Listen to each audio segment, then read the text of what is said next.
3. Assalamualaikum warahmatullahi wabarakatuh. Kami dari kelompok 2 ingin mempresentasikan materi tentang pertumbuhan fisik yang beranggotakan Tiara Permata Sudrajat, Tria Putri Lestari, Vanisha Syahani Hidayah, dan Zulfita Maharani. Untuk materi pertama akan dibacakan oleh saya sendiri. Next. A. Penyebab pertumbuhan. Pertumbuhan fisik adalah perubahan-perubahan fisik yang terjadi dan merupakan gejala primer dan pertumbuhan remaja. Perubahan-perubahan ini meliputi perubahan ukuran tubuh, perubahan proporsi tubuh, munculnya ciri-ciri kelamin yang utama atau primer, dan ciri kelamin kedua atau sekunder.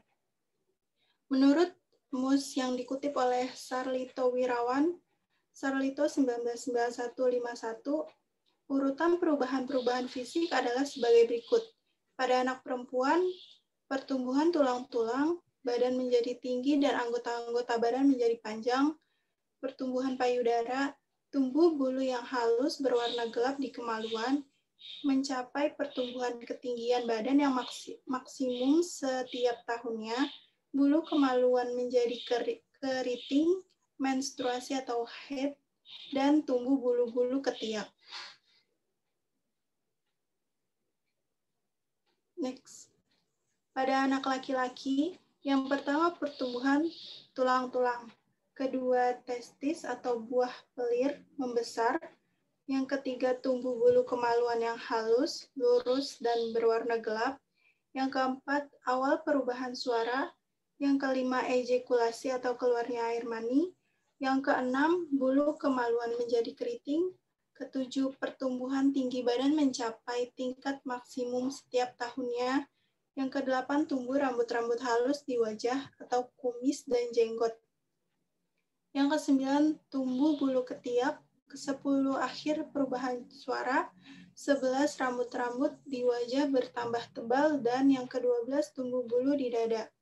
Penyebab pertumbuhan pada masa remaja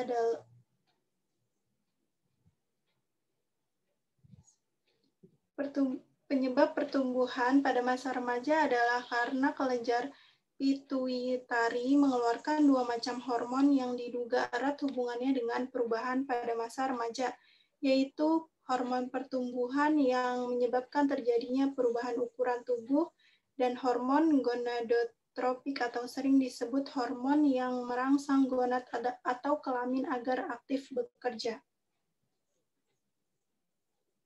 Perubahan-perubahan fisik yang penting yang terjadi pada masa remaja ialah yang pertama perubahan ukuran tubuh. Irama pertumbuhan mendadak menjadi cepat sekitar 2 tahun sebelum anak mencapai taraf kematangan kelaminnya. Setahun sebelum pematangan ini, anak akan bertambah tinggi 10-15 cm dan bertambah kelaminnya. Setahun sebelum pematangan ini, anak akan dan bertambah berat 5-10 kg setelah terjadi kematangan kelamin. Pertumbuhan tubuh selanjutnya masih terus terjadi namun dalam tempo yang sedikit lamban. Selama 4 tahun, pertumbuhan tinggi badan anak akan bertambah 25% dan berat tubuhnya hampir mencapai 2 kali lipat. Anak laki-laki tumbuh terus lebih cepat dari anak perempuan. Pertumbuhan anak laki-laki akan mencapai bentuk tubuh dewasa pada usia 19-20 tahun, sedangkan bagi anak perempuan pada usia 18 tahun. Yang kedua, perubahan proporsi tubuh. Ciri tubuh yang kurang proporsional pada masa remaja ini tidak sama untuk seluruh tubuh. Ada pula bagian tubuh yang semakin proporsional. Proporsi yang tidak seimbang ini akan berlangsung terus sampai seluruh masa puber selesai dilalui sepenuhnya, sehingga akhirnya proporsi tubuhnya mulai tampak seimbang menjadi proporsi orang dewasa. Perubahan ini terjadi baik di dalam maupun di bagian luar tubuh anak. Misalnya di masa kanak-kanak jantungnya kecil sedangkan pembuluh darah kulit kurang begitu nampak. Pada masa puber yang terjadi malah sebaliknya. Di bagian luar tampak pertumbuhan kaki dan tangan lebih panjang dibanding dengan tubuh. Next.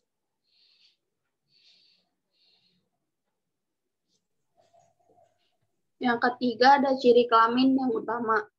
Ada masa anak-anak, alat kelamin yang utama masih belum berkembang dengan sempurna. Ketika memasuki masa remaja, alat kelamin mulai berfungsi pada saat ia berumur 14 tahun, yaitu pada saat pertama kali mengalami mimpi basah. Sedangkan pada anak perempuan, indung telurnya mulai berfungsi pada usia 13 tahun, yaitu saat pertama mengalami menstruasi atau haid. Bagian lain dari alat perkembangbiakan pada anak perempuan saat ini masih belum berkembang dengan sempurna, sehingga belum mampu mengandung anak untuk beberapa bulan atau setahun lebih. Masa interval ini disebut sebagai saat steril masa remaja. Next.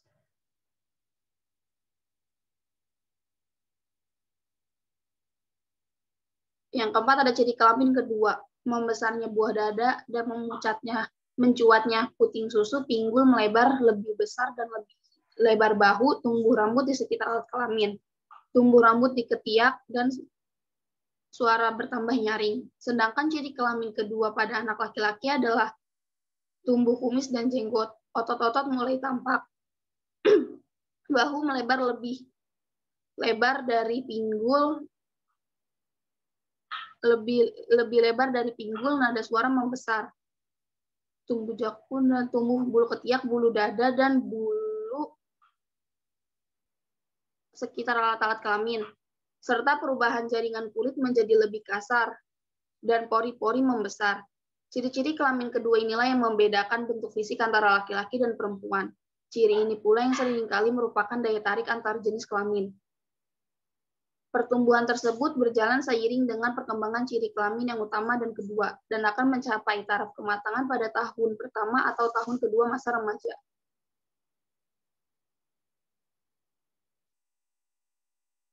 Perubahan fisik sepanjang masa remaja meliputi dua hal, yaitu percepatan pertumbuhan. Bagi remaja laki-laki, permulaan percepatan pertumbuhan berkisar antara 10,5 dan 16 tahun bagi remaja perempuan.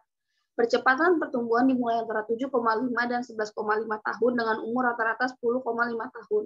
Puncak pertumbuhan ukuran fisik dicapai pada usia 12 tahun, yakni kurang lebih bertambah 6-11 cm setahun. Proses kematangan seksual, meskipun kematangan seksual berlangsung dalam batas-batas tertentu dan urutan tertentu dalam perkembangan ciri-ciri kelamin sekundernya, namun kematangan seksual anak-anak remaja berjalan secara individual, sehingga hanya mungkin untuk memberikan ukuran rata-rata dan penyebarannya saja. Ada 3 kriteria yang membedakan anak laki-laki daripada anak perempuan, yaitu yang pertama kriteria kematangan seksual. Kriteria kematangan seksual tampak lebih jelas pada anak perempuan daripada anak laki-laki. Menarche atau menstruasi pertama dipakai sebagai tanda permulaan pubertas. Sesudah itu masih dibutuhkan 1 sampai 1,5 tahun lagi sebelum anak wanita dapat betul-betul matang untuk berproduksi. Menarche merupakan ukuran yang baik karena hal ini menentukan salah satu ciri kematangan seksual yang pokok, yaitu disposisi untuk konsepsi. Di samping itu, menarche juga merupakan manifestasi yang jelas, meskipun pada mulanya terjadi pendarahan yang masih sedikit, kriteria sejelas ini tidak terdapat pada anak laki-laki. Sehubungan dengan ejakulasi, pada laki-laki permulaannya masih sangat sedikit sehingga tidak jelas. Sering dipakai percepatan pertumbuhan sebagai kriteria penetapan titik awal masa remaja, karena diketahui adanya korelasi antara percepatan pertumbuhan itu dengan timbulnya tanda-tanda kelamin sekunder maupun primer. 2. Permulaan kematangan seksual. Permulaan kematangan seksual pada anak perempuan kira-kira 2 tahun lebih cepat mulainya daripada anak laki-laki. Menarche merupakan tanda permulaan kematangan seksual dan terjadi sekitar usia 13 tahun dengan penyebaran normal antara 10 sampai 16,5 tahun. Jadi kira-kira 1 tahun sesudah dilaluinya puncak kecepatan pertumbuhan, pada anak laki-laki baru terjadi produksi spermatozoa hidup selama kira-kira 1 tahun sesudah puncak percepatan perkembangan, tetapi dalam air mani baru terdapat sedikit sperma. 3. Urutan gejala-gejala kematangan seksual. Pada anak perempuan, kematangan dimulai dengan 1 tanda kelamin sekunder dengan tumbuhnya buah dada atau payudara yang tampak dan bagian puting susu yang sedikit mencuat. Hal itu terjadi pada usia antara 8 sampai 13 tahun. Baru pada stadium kemudian, menjelang menarche, jaringan pengikat di sekitarnya mulai tumbuh hingga payudara mulai memperoleh bentuk yang dewasa. Kondisi-kondisi lain yang mempengaruhi pertumbuhan fisik anak. Pengaruh keluarga dibagi menjadi dua, yaitu faktor keturunan. Seorang anak dapat lebih tinggi atau panjang ketika kakenta tinggi dan panjang. Faktor lingkungan, pada setiap tahapan usia lingkungan lebih banyak pengaruhnya terhadap berat tubuh dibandingkan dengan tinggi tubuh. Dua, pengaruh gizi. Anak yang memperoleh gizi cukup biasanya akan lebih tinggi tubuhnya dan lebih cepat mencapai taraf remaja. Lingkungan juga memberikan pengaruh dalam menghambat atau mempercepat potensi pertumbuhan remaja. Gangguan emosional. Anak yang sering mengalami gangguan emosional akan menyebabkan terbentuknya steroid adrenal yang berlebihan yang menyebabkan pembentukan hormon pertumbuhan di kelenjar pituitari yang mengakibatkan terhambatnya pertumbuhan awal remaja. Jenis kelamin. Anak laki-laki cenderung lebih tinggi dan berat dibandingkan anak laki-laki. Hal ini disebabkan karena bentuk tulang dan otot anak laki dan perempuan berbeda. Status sosial ekonomi. Anak yang berasal dari keluarga dengan status sosial ekonomi rendah cenderung lebih kecil dari yang berstatus sosial ekonomi tinggi. Kesehatan. Anak yang sehat dan jarang sakit biasanya tubuhnya akan lebih berat daripada anak yang sering sakit. Pengaruh bentuk tubuh, bangun atau bentuk tubuh, apakah mesomorph, ektomorph, atau endomorph, akan mempengaruhi besar kecilnya tubuh anak. Misalnya anak yang bangun tubuhnya mesomorph akan lebih besar daripada yang endomorph, atau anak yang ektomorph, karena mereka memang lebih tinggi dan gemuk.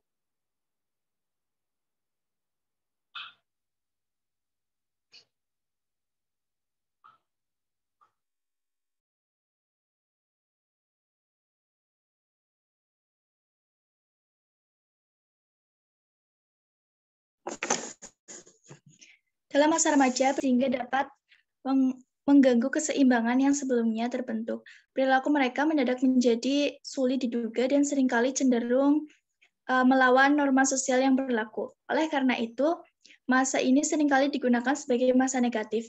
Pada saat irama pertumbuhan sedikit lambat dan perubahan tubuhnya telah sempurna, maka akan terjadi keseimbangan kembali. Meskipun pengaruh pubertas terhadap anak-anak remaja berbeda-beda, cara mereka melampiaskan gangguan ketidakseimbangan tampaknya sama. Beberapa bentuk pelampiasan yang mudah dilihat adalah mudah tersinggung, tidak dapat diikuti jalan pemikirannya ataupun perasaannya, akan cenderung menarik diri dari keluarga atau teman, lebih sering menyendiri, menentang kewenangan atau orang tua dan guru, sangat mendambakan kemandirian, sangat kritis terhadap orang lain, tidak suka melakukan tugas di rumah ataupun di sekolah, dan sangat tampak bahwa dirinya tidak bahagia. Karena memang sedang terjadi perubahan beberapa kelenjar pertumbuhan yang menyebabkan terjadinya perubahan dalam bentuk dan ukuran tubuhnya, anak-anak remaja ini secara fisik seringkali merasa sangat tidak nyaman, misalnya ada keluhan, gelisah, nafsu makan berkurang, gangguan pencernaan, sakit kepala, sakit pinggang, dan sebagainya, yang umumnya mencerminkan adanya perasaan tidak nyaman.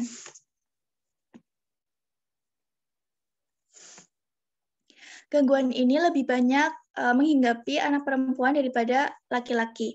Bahkan beberapa anak laki-laki kurang sekali merasakan hal-hal yang disebutkan di atas. Semua gangguan itu tampaknya tidak mendorong anak remaja berperilaku sesuai dengan harapan masyarakat. Pada saat ini, hanya sedikit remaja mengalami kurang darah. Yang lebih menonjol adalah kurangnya nafsu makan, tetapi tidak mempengaruhi keadaan kimia darahnya. Bila sampai pada kekurangan darah, maka anak akan mengalami gangguan karena adanya ketegangan emosional. Anak remaja tampaknya terlalu memperhatikan keadaan tubuhnya yang sedang mengalami proses pertumbuhan. Tanggapan atas perubahan dirinya itu dapat digolongkan menjadi dua, yaitu mereka yang terlalu memperhatikan normal tidaknya dirinya dan mereka yang terlalu memikirkan tepat tidaknya kehidupan kelaminnya. Bila mereka memperhatikan teman sebayanya, kemudian ternyata dirinya berbeda dengan mereka muncul pikiran tentang normal tidaknya dirinya. Anak-anak yang tergolong cepat dan lebih awal tumbuh sering merasa khawatir bahwa nanti tubuhnya akan terlalu tinggi, sedang anak yang tumbuh pendek akan merasa khawatir sampai dewasa pertumbuhan dan kehidupan kelaminnya tidak akan berkembang dengan normal. Remaja yang banyak perhatiannya terhadap kelompok, perilaku remaja itu akan banyak dipengaruhi oleh perilaku kelompoknya. Kelompok remaja dapat dibentuk di dalam sekolah seperti pada kelompok olahraga, kelompok seni, kelompok belajar, dan semacamnya. Begitu pula kelompok remaja dapat dibantu di luar sekolah, seperti kelompok olahraga, kesenian, pramuka, dan sebagainya. Jenis kegiatan kelompok seringkali ditentukan oleh kelompok itu sendiri, sehingga di samping banyak kegiatan yang bernilai positif, juga terdapat kegiatan yang bernilai negatif. Kegiatan bernilai positif seperti olahraga, pramuka, dan seni karena dapat memupuk pertumbuhan fisik remaja. Sedangkan kegiatan yang bernilai negatif seperti ngebut, begadang di malam hari, minum minuman keras, dan semacamnya akan mengganggu keselamatan dan kesehatan remaja. Dengan demikian, perkembangan program kelompok remaja ke arah kegiatan yang bernilai positif oleh masyarakat dan sekolah merupakan upaya untuk membantu remaja dalam pertumbuhan fisik mereka. Perkembangan kegiatan pramuka, penyelenggaraan senam kesegaran, dan pembiasaan hidup bersih perlu diprogramkan sebagai kurikuler dan ekstrakurikuler di sekolah. Perlu diprogramkan secara baik. Pembentukan kelompok belajar atas bimbingan guru merupakan kegiatan yang dapat membentuk remaja untuk belajar teratur dan bertanggung jawab.